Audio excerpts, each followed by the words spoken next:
Mais il n'y avait pas que des disparitions qui étaient rapportées aux policiers.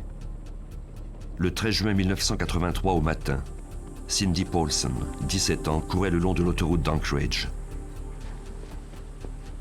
Elle était à moitié nue et menottée. Elle réussit à faire arrêter un camion. Elle courait pour sauver sa vie.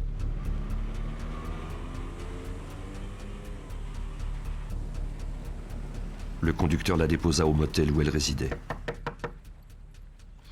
Le commis appela la police. Un agent lui retira ses menottes en essayant de la calmer.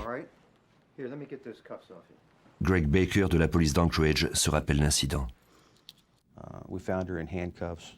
Elle était menottée et presque nue. Elle avait l'air en état de choc. Elle avait très peur. Elle nous a raconté ce qui lui était arrivé. Paulson était prostituée. Elle déclara à Baker qu'un client l'avait ramassée la veille. Ce dernier était grand, environ 1,80 m, et avait une allure délabrée. Il portait des lunettes et bégayait. Il n'avait rien d'un homme menaçant. Pourtant, dès qu'elle monta à bord de sa voiture, il lui passa les menottes et lui mit sur la tempe un revolver à crosse de bois.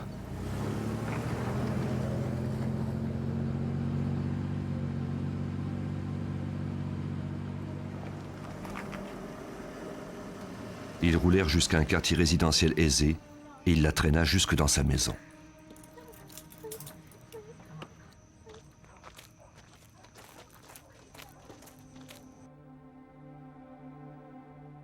L'endroit était bien tenu et rempli de trophées de chasse. Dans son bureau, une chaîne avait été accrochée au plafond. Il l'enchaîna et la déshabilla.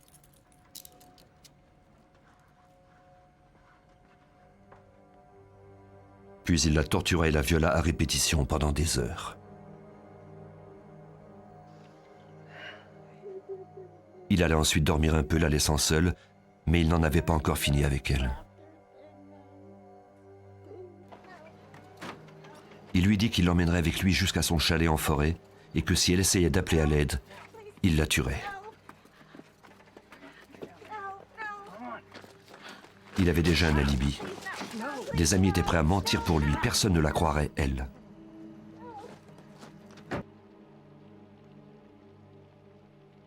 Ils roulèrent jusqu'à l'aéroport. Elle le vit en train de mettre une arme dans un petit avion. Elle eut une fraction de seconde pour échapper à une mort certaine. Elle prit la fuite.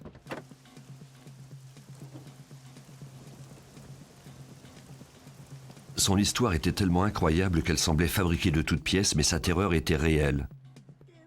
L'agent Baker effectua quelques recherches. Cette femme était intelligente. Elle était en état de choc. Elle nous a raconté qu'il l'avait menacée à la pointe du fusil et qu'il l'avait conduite dans un endroit précis. Elle savait où c'était. Elle nous a décrit l'intérieur de la maison et nous a même décrit les nombreux animaux empaillés accrochés au mur.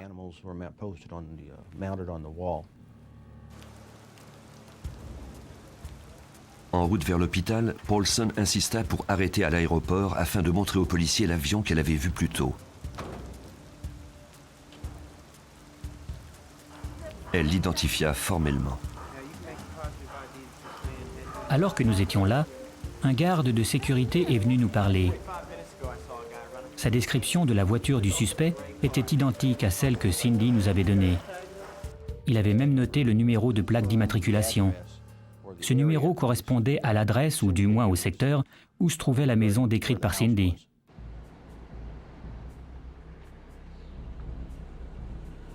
Les policiers se rendirent à cette adresse pour interroger le propriétaire de l'auto.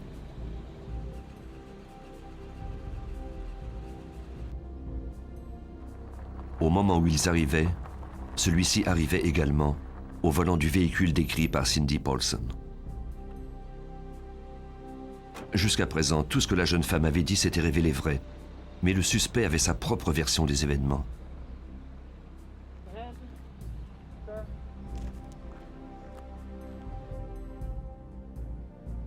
Selon le service des transports, la voiture dans laquelle Paulson avait été enlevée appartenait à un certain Robert Hanson, un boulanger d'Anchorage. Hansen correspondait à la description de l'homme qui avait enlevé Paulson. Il répondit calmement aux questions de la police. Il déclara qu'il était chez des amis de 17h à 23h30 en train de réparer le siège de son avion. Il s'était ensuite rendu chez un autre ami et y était resté jusqu'à 5h30 le lendemain matin. Puis il s'était rendu à l'aéroport pour installer le siège dans son appareil. Hansen autorisa la police à fouiller sa maison. Une fois encore, la description de Paulson était juste. Cela prouvait qu'elle s'était déjà trouvée en ces lieux, mais pas qu'elle avait été torturée ou violée. Les agents ne trouvèrent aucun indice concluant. Ils remarquèrent cependant qu'un panneau du mur était mal fixé. Derrière, il y avait toute une collection d'armes à feu. Ce n'était pas surprenant puisque Hansen était à l'évidence un amateur de chasse. Parmi ces armes se trouvait un revolver, mais il ne correspondait pas à la description de Paulson. Il n'y avait aucune trace de cette arme, ni de la chaîne et de la couverture dans laquelle elle avait déclaré avoir été enveloppée.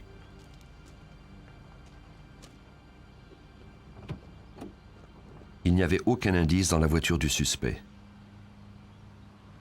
Rien de ce qu'avait décrit Paulson. Nous avons vérifié et corroboré ses alibis. Hansen a été libéré, mais il a consenti à ce que nous inspections sa maison. Paulson était toujours en état de choc, mais elle identifia tout de suite son agresseur à partir de photos judiciaires. Quand on lui demanda de se soumettre au détecteur de mensonges, elle refusa. Cette prostituée ne faisait pas confiance à la police et cette méfiance était réciproque. Elle était convaincue qu'on ne la prenait pas au sérieux. Peu de temps après, elle quitta la ville pendant un moment pour tenter d'oublier ce cauchemar. Les autorités d'Anchorage étaient elles aussi disposées à laisser tomber cette affaire. Les policiers n'étaient pas parvenus à trouver d'indices solides qui reliaient la prostituée à Robert Hansen. Mais pour l'agent Greg Baker, ce n'était pas fini. Il croyait fermement en la version de Paulson et il était résolu à ne pas laisser tomber. Le prédateur qui rôdait dans les rues d'Anchorage était toujours en liberté et pouvait tuer à n'importe quel moment.